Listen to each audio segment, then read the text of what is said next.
So welcome everybody. Thank you for coming. This is going to be a presentation focused on Bitcoin mining in particular.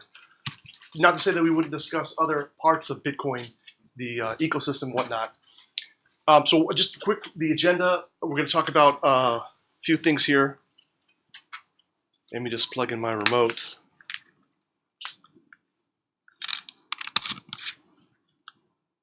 So obviously we're going to talk about what is Bitcoin. We're talking about Bitcoin mining, how to do it specifically. Also, I want to talk about Bitcoin versus fiat currencies, because this seems to be a lot of talk in the public or in the environment, in the Bitcoin community, talking about Bitcoin, how it's superior to fiat currencies, and I wanted to talk about that. Also, we want to ask the question, is it worth it? Is it worth it to mine Bitcoins? So we're going to look at that. And finally, this wasn't on the original agenda, but I added it. I want to talk about what happened to LITECOIN, which is another cryptocurrency. And we'll talk about that, which may be an example of what ultimately will happen to all of these cryptocurrencies. So, welcome. So let's start off with what is a Bitcoin? Well, it's a cryptocurrency. Bitcoin specifically is based on the secure hash algorithm 256, SHA-256. Okay, we don't have to get really deep into it, but essentially that's what it's based on. And the Bitcoin itself, the currency itself, is created by Bitcoin miners, right? And we'll talk about that a little bit deeper. I just wanted to mention to a lot of people, when I heard about this, I heard Bitcoin miners, you're going to mine something, you're solving some kind of problem.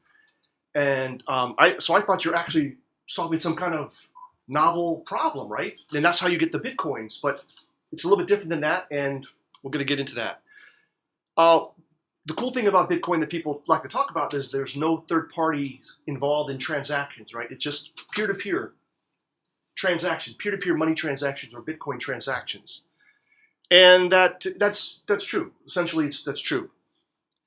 And at least for now, there's no transaction costs, right? So if you use your debit card or whatever, there's a third party involved, usually a bank or a processing company, and they take some kind of percentage, 2-3% of the transaction they want to take. Now, obviously, there's other alternatives like UPay in Poland, also PayPal. If you transfer money from your bank account to PayPal and then you pay with that money from the PayPal account, there is no transaction cost.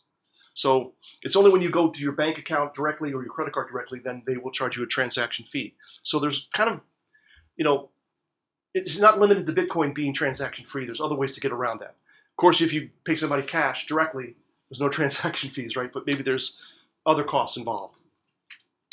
It's almost 100% anonymous. I say almost 100% because go to a Bitcoin exchange and try to buy a Bitcoin. Obviously, you got to identify yourself, your name, your address, your credit card information, or bank information in order for you to pay, in order for them to verify who you are. So there's a tracking mechanism there. I'm saying it's almost 100%, right? And one of the negative comments about Bitcoin in the beginning was people were using it to do nefarious things, buy drugs, prostitution, weapons on the dark web, right? And Silk Road was one of those places. Bitcoin supposedly was invented by this fictional person, Satoshi Nakamoto. Now, it's known that this is not a real person, but the story, the cover story, what have you, was that this person, Satoshi Nakamoto, invented Bitcoin. There's been about 12 people that came forward and said that they are Satoshi Nakamoto, and it's kind of almost impossible to really figure it out. There's one Australian person who came forward. When he came forward, his house was raided, his business was raided by the Australian authorities. They claimed that it was for another tax issue, not related to Bitcoin. But some hackers have said that the email that was used in the blogs originally starting out this Bitcoin thing was linked back to two people, and one of them was this Australian man. The second person, there's two people, he's a mathematician who passed away. So that's it. It may be the most close person. But this person has 1 million Bitcoins in his wallet and has not spent them. And at today's exchange rate, that's worth $1 billion. So, that's kind of important to know, all right? So how do you mine Bitcoins, okay? Well, you need a few things. First, you need a Bitcoin wallet. This is free. So all this stuff behind it is open source, right? You need to get a Bitcoin wallet. And it's pretty easy to get. There's all kinds of people that have Bitcoin wallets, so you can just Google that. You need mining software. So specific to Bitcoin mining software. And I'll go into it a little bit deeper. You're also going to need some kind of Bitcoin hardware. And we'll talk about that, what you specifically need. You need to join a pool. So it's impossible for a single person today to mine Bitcoins successfully. You have to really join a pool, and then when you get the Bitcoins, everybody shares in on the wealth. And we'll get into more deeper. Optionally, because everything's going to the cloud, right? There are services available in the cloud where you could buy, they call it hashes, gigahashes or terahashes worth of computing time in the cloud. And we'll talk about that. So it's another way to if you want to avoid investing in hardware and software and power and all that stuff, potentially you could do that. So what is a Bitcoin wallet? This is an example of my Bitcoin wallet. You can see there's nothing in it, no transactions. And I'm laughing a little bit because you'll see why in just a second, okay?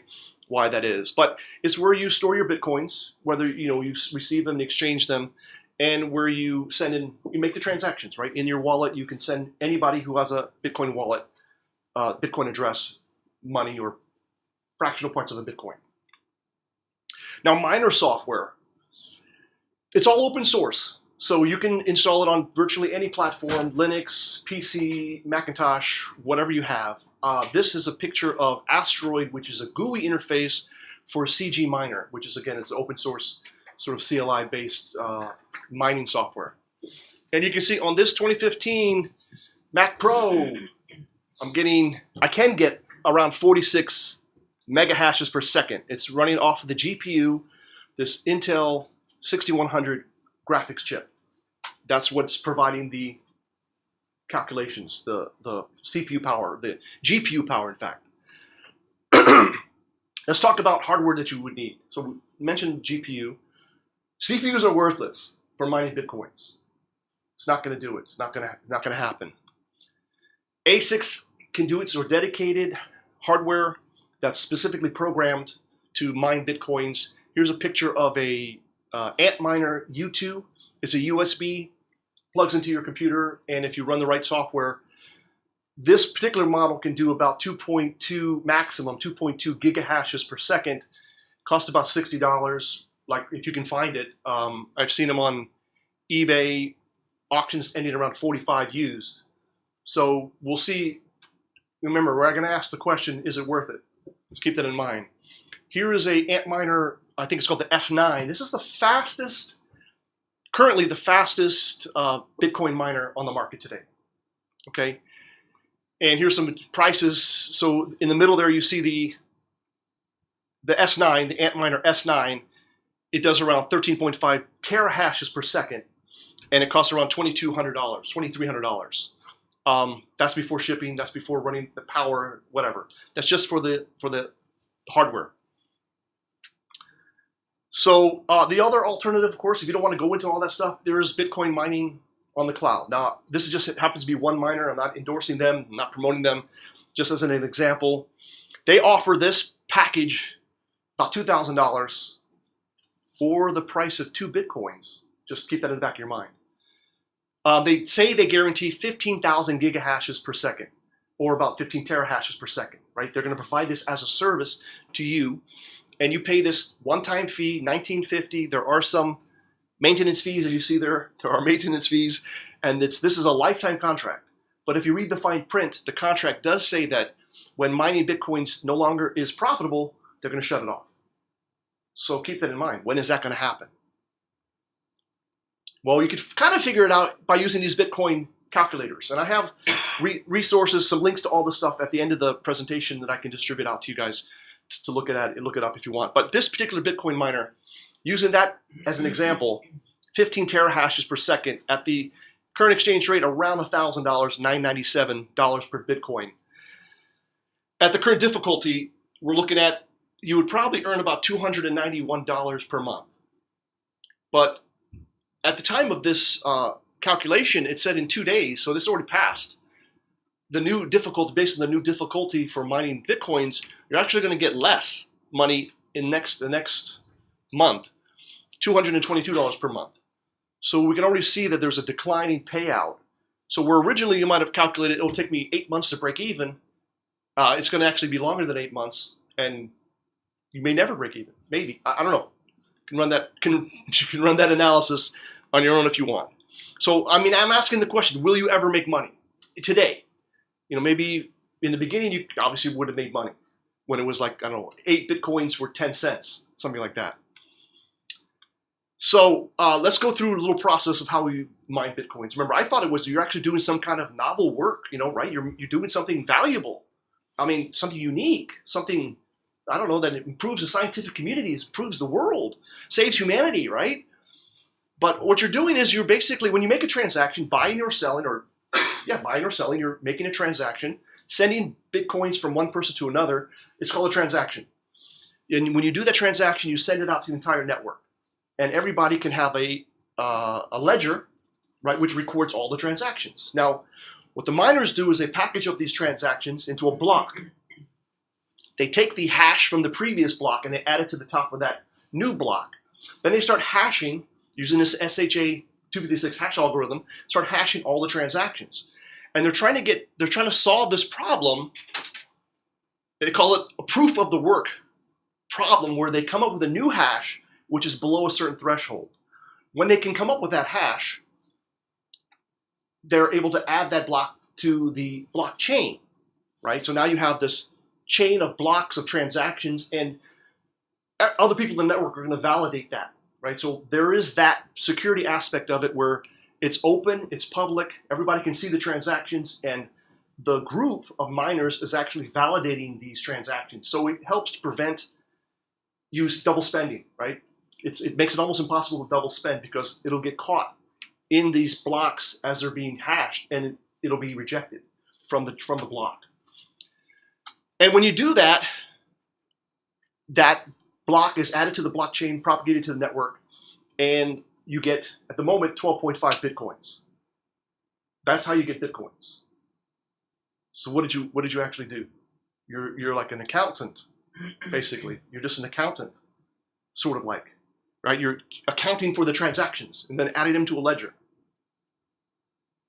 So I mention this because a lot of the criticism of Wall Street, and it's valid criticism, is what are they doing? What are they creating? What value are they creating?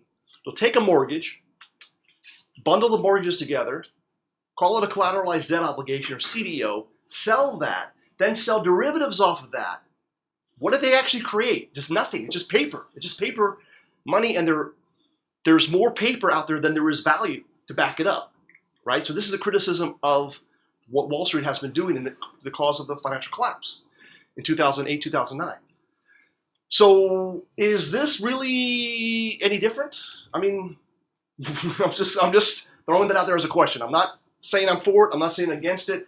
I'm just throwing out the question for you to think about it. So let's talk about fiat currencies. And I sort of alluded to that in a little bit way, but fiat currencies are just paper money that every country, every currency is based on. Fiat, it's just because the government prints it. It's not backed by gold or silver or anything. It's backed by at least in the US, the faith and full credit of the United States, right?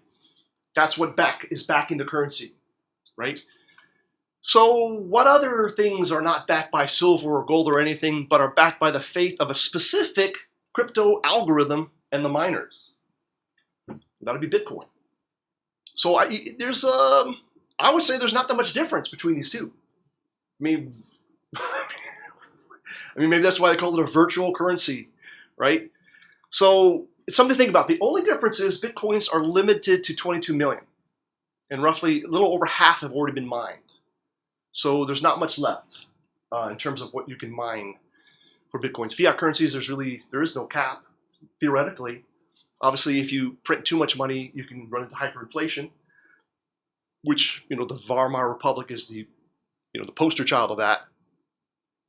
Also, Namibia, or that African country, which had the same thing, that like $100 billion notes, and you couldn't buy anything with it. So anyway, that's something to think about. So I'm asking the question, is it worth it? That's really what it comes down to. And from my personal experimentation using this computer over the past like 3 weeks, I've been able to generate about 800 millionths of a Bitcoin per day.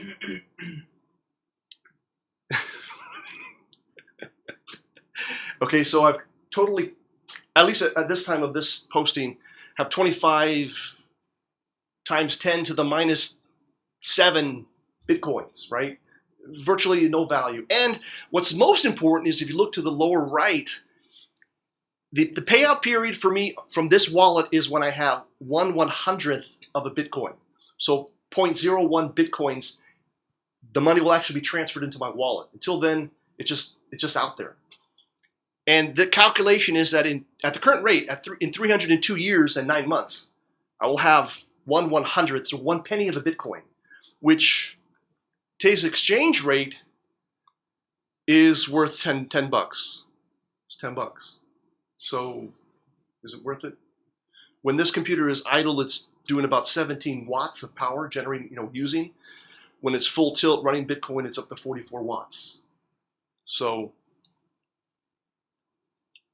one thing I thought about is if I got 100 people to join me, tie yourselves to my wallet, or let's say a group wallet, 100 people, we could drop this down to 3 years, and we would get $10. But imagine if you could make a deal with your company, turn down the heat. It's pretty warm over there. Turn down the heat 3 degrees. They say for every degree you turn it down, you could save 3% on the electrical cost, and run your miners on your laptop when it's idle, when you're not using it. Let the graphics card go to work. And then in 3 years, so you would balance out, you would not use any more power than you're already currently using. The heat would be more equally distributed. And after 3 years, we'd have 10 bucks. But on the flip, these same people who caused a catastrophic housing crisis are claiming that because of the limitation, 22 million Bitcoins, that Bitcoins will be worth $1 million in the not too near future. So if that were to happen, and we want to speculate, if Bitcoin goes to $1 million and we have $10, that would be actually worth $10,000 or 40,000 Polish zlotys, and that would be a huge party for 100 people. I mean, come on, think about that. So I'm just saying, if you want to think positively on it and speculate, that would be kind of a reach, but that's the only thing positive I could think about for Bitcoin. At least, in terms of mining for personal or for group usage. Now, I want you to consider that there are currently over 180 cryptocurrencies out there. And you can create your own. It's all open source. You can create your own. Now, if enough people believe in your currency, then you can get on an exchange, or you can even create your own exchange. And essentially, you can legally print money out of thin air. And this is what they accuse the Fed of doing, Federal Reserve of doing, central banks of doing. They're printing money out of thin air. How is this any different? I mean, how does this make any sense? And that's why I mentioned, are we living in the Matrix? In the Matrix, you had humans that were acting as batteries to power this virtual reality, right? And this kind of, it's almost like the same thing, right? You're creating this something out of nothing, not really adding any value. You're not really making anything, right? You're just doing some transactional cost or doing some transactional paperwork. So this is a chart of Bitcoin. The blue line is the market capitalization of Bitcoin. So you can see that it peaked earlier in January, around January of 2014. It went down, and now it's exceeded that. The total market cap, total market value of Bitcoin around today is around $15 billion. So that means there's probably about, I think 16 out of the 22 million Bitcoins have been mined, or something around that, 14 or 15, 16, around there, have already been mined. So that's where we're at. So the total market cap of Bitcoin right now is about $15 billion. But I wanted to pose the question, talk about LITECOIN, which is one of these alternative virtual currencies, cryptocurrencies. So it was designed using a different algorithm, not using SHA-256, but using some scripto, I didn't put it in the charts, but it's a different algorithm that was supposed to be GPU and ASIC resistant. And it was supposed to be for the common man, the common woman could just run their CPU and generate Litecoins, right? As an alternative to Bitcoin. But what happened? This resistance to ASICs was cracked. And the person or persons who cracked it started mining these things using ASICs and GPUs. And who knows, it's probably hard to know since of the built-in anonymity how many Litecoins they mined. But because of this, Litecoin can now be mined using GPUs and ASICs, and the miner payout dropped in half. And the Litecoin value dropped also. So today, it's virtually impossible to make any money with Litecoins, similar to Bitcoin.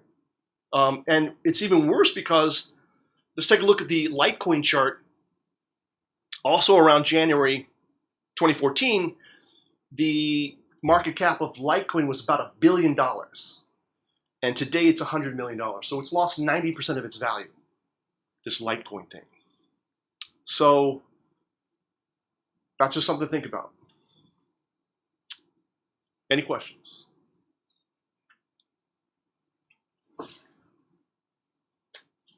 How long it takes for Bitcoin to popular from when it was invented or like? It took a few years. Algorithm for exchanging money or something like that. Initially, I read that there was something idea for making like secure transaction between two people in a network that they like can be a bank or. Right. There's a lot of talk about why it was developed, and then there's also a lot of talk about what it could be used for. Obviously, companies like IBM are using the blockchain technology or the idea of blockchain to do other things, right?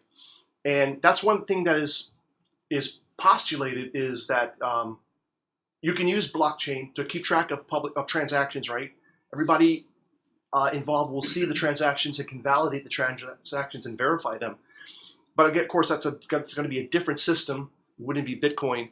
It couldn't be Bitcoin. It'd have to be some private alternative, right, that would do that. But yeah, there's all kinds of talk about how it would eliminate the middleman, allow direct transactions. But as I mentioned, what's to stop me from paying you cash? What's to stop me from loading the money onto a debit card and then paying you directly, or load it into UPay or PayPal? Right? There's other ways to get around paying a transaction fee. But I would argue this. Look, if 2.3% plus 30 grosh is going to kill your business, find another business. You know what I'm saying? Right? Because that's what we're talking about. PayPal is like 2.3% plus 30 cents when you're transacting in dollars per transaction, maximum. So, I know a lot of businesses have tight margins, but there's got to be a better way for you to run your business if that's going to kill your business. So, but yeah, there's all this, there has been all this excitement over the technology, and I understand that. The core technology or parts of it could be utilized in other business arenas or financial arenas, right? But it's probably in early days for that. So I think that probably will be what comes out of this, is that we may use these technologies in other ways that were not even thought of.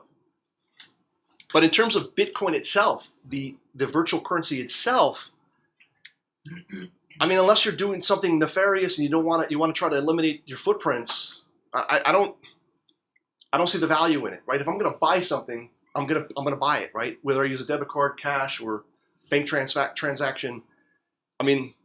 Hopefully it's not something illegal, right? So I'm not worried about it. But otherwise, why is there the problem? I don't understand. That's the thing that's puzzling to me, is like, what's the big deal? You want anonymity. I understand that. Nobody, I don't know, maybe you're buying lingerie for your wife. You don't want to advertise that. I got that. That's cool. But come on. We can talk about, there's a whole story about that where the guy who set up Victoria's Secret. Just a real quick aside. The guy wanted to buy lingerie for his wife. He was too embarrassed. So he set up a company, Victoria's Secret, so he could buy lingerie for his wife. He sold the company like 2 years later for $3 million. The company that bought it then went public with it or sold it for like $150 million, and the guy killed himself. So I'm just saying, just buy it. Just buy what you need. So, any other questions? Do you have any materials on the blockchain creation algorithm? There are some. Because I was searching a bit for that, but I couldn't find something educational and some. Yeah, I mean, that would the only thing I've got some links here. This one, www.bitcoinmining.com, had some videos and some not really tutorials, but some videos and some information that might be helpful. You have to dig deep. You have to dig deeper probably to find the stuff that's in open source. Where these, I would maybe direct you to the open source community that's handling some of these Bitcoin miners, because they're going to have the information on the how to do the transactions and how to set up these the blockchain. And how it is done that the network difficulty increases? What does it mean? What's that? The network difficulty or the hashing? Okay, yeah. There is. What happens is this. So they're trying to do a payout every 10 minutes, right? That the next block will be added to the blockchain every 10 minutes. So as more and more miners come on, right, the ability to hash, find a solution decreases. The time decreases, right? So then what happens is that automatically the difficulty goes up, so that it balances out. So being that every 2016 blocks that are added is when the payout actually changes, will decrease. So it depends on whatever that is, how many 10 minutes that is. But so that's when it gets adjusted. I think it's every 2 weeks that it'll adjust the algorithm, or it automatically sort of self-adjusts the difficulty, so that on average you would add a transaction block every 10 minutes. That's how it works. At least that's the mechanism that worked, and it's sort of self-correcting. And I don't know deeper about it, but that's how it's supposed to work. Okay, so maybe How is one comment. measuring the time? Yeah. About the hashing. Okay, so you must solve some work. So you count the hash of blockchain, and the hash is just a number, right? So you must first find the hash number which is less than, let's say, 1 million. And after 2 weeks you must find the hash which is less than 100, and the treasure value is less and less. So each time you create hash, you must less margin for finding the valid hash, less enough to be a valid solution of the work.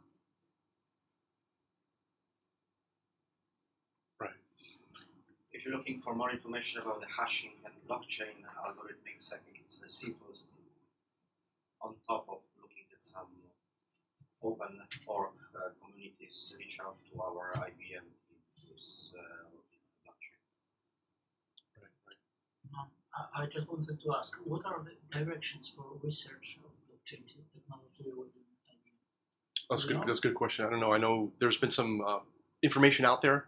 This deal that was struck with Abu Dhabi or Dubai, so they've implemented something.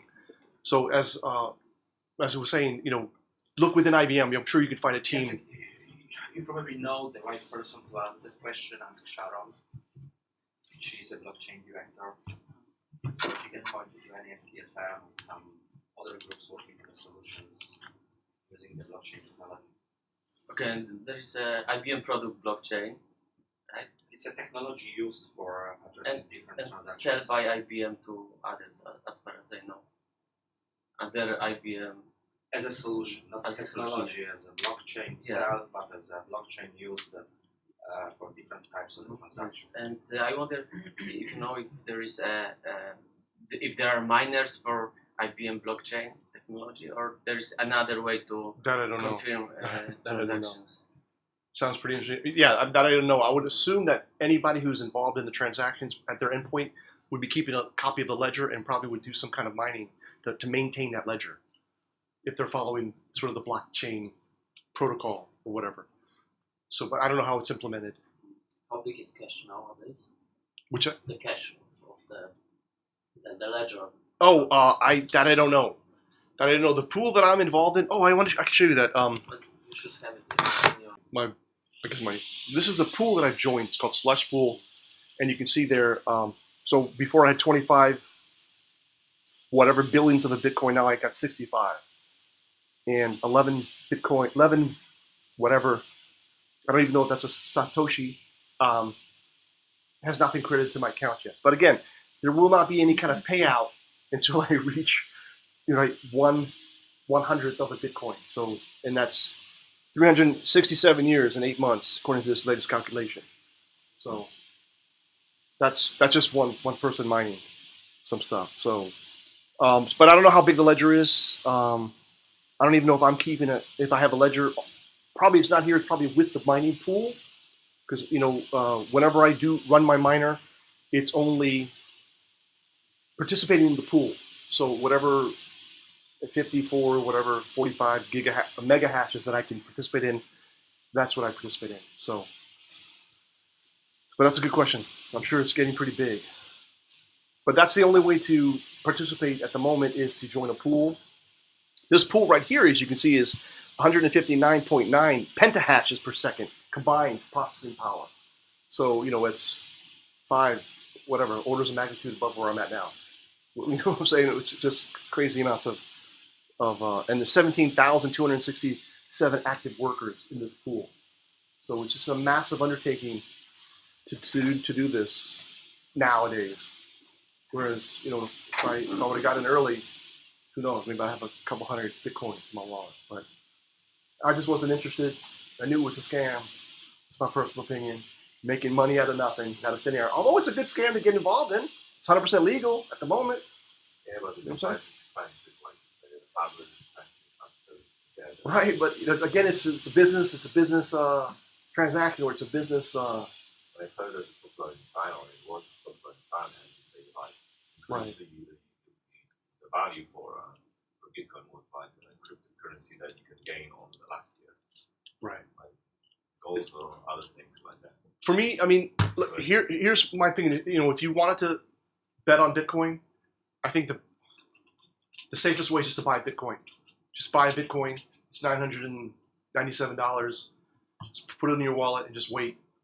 And don't worry about any of this stuff, because you can see you're not going to wait 380 years to get a tenth of a Bitcoin, 100th of a Bitcoin. So just spend $1,000, buy a Bitcoin, sit on it. That's your maximum investment. Wait till it goes to $1 million. It may go to zero, but the maximum loss is $1,000. That may be the most rational way to think about it. If you wanted to participate in this, if you wanted to say, hey, you know what, I could put $1,000 in the Polish stock market, or I could buy a bond, or I could put a CD, or whatever, or I could do this, or I don't know. Like that, the way to